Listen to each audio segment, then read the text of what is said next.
కాపురాల్లో చిచ్చులు పట్టడానికి మీరు ఉన్నారా?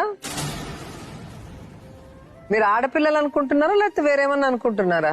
ఒద్దిగ్గా ఉండాలి, పెళ్లి చేసుకున్నావు, ఒక ప్రాబ్లం అయినప్పుడు నెక్స్ట్ అన్న జాగ్రత్తగా చేసుకోవాలి. నువ్వు ఆమె దూరంగా ఉందని నువ్వు దూరేస్తావా? అట్లా నీ జీవితంలోకి వేరే వాళ్ళు దూరేస్తే ఎన్ని రోజులు నాని కాపాడుతాడు అనుకుంటున్నావు? ఏ నెలలో 2 నెలలైతే ఏదో ఒకటి చేసుకుందాం కదండి. ఏదో ఒకటి చేసుకుందానండి. నేను ఎవరినాడు కడుపు కావాలని బాబు కావాలి నాకు అని చేసుకున్నారండి. ఆయన ఉంచుకున్నారు. అవునమ్మా, ఆయన ఎవరు ఉంచుకోవడానికి, నువ్వెవరు కడుపు చేయించుకోవడానికి? మనకు చట్టాలు ఒకటి ఉన్నాయని తెలుసా? చేశారు మరి. చట్టాలు ఉన్నాయా లేదా తెలుసా?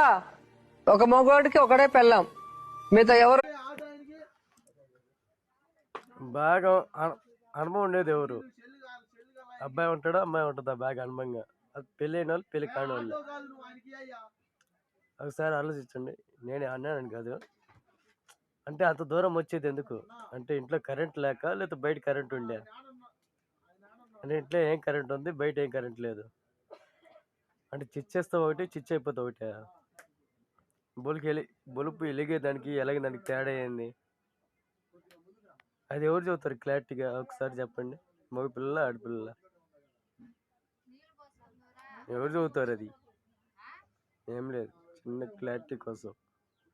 అంటే చిచ్చేస్తే వెలిగితే ఒకటే, చిచ్చు అయిపోతే ఎలిగింది ఒకటే. దాంట్లో ఏముంది తేడా? అందరి కాడ ఉన్నదే కదా ఉంది. ఏమైనా ఏరికి ఏమైనా ఉండియా?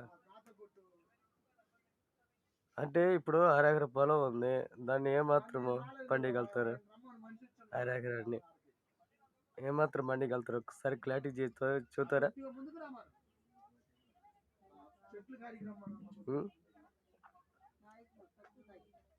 ఆ మాత్రం కూడా చేయలేనప్పుడు ఇంక అవసరం వాళ్ళకి అవన్నీ పచ్చగుండ వాటిలో పోయి ఏడిపేతడికి చేసుకోవటం. ముగ్గురు చాలంట, 2 కూర్చుంటా అంట, 3 వాళ్ళు వచ్చి కూర్చుంటారంట, ఇంకా అయిపోద్దంట, ఇంకేం లేదంటాడు. ఏం లేదు, ఇంక చిచ్చులు పెట్టడానికి. ఇప్పుడు రోజు యుద్ధం లేని యుద్ధము, ఒకసారిగా యుద్ధం రోజు గిచ్చుకుంటే యుద్ధం ఎట్లా స్టార్ట్ అయింది? అట్టాగే ఏం లేదాడ. సరేనా? మీకు దాంట్లో క్లారిటీగా అర్థమైన వాళ్ళు అయితే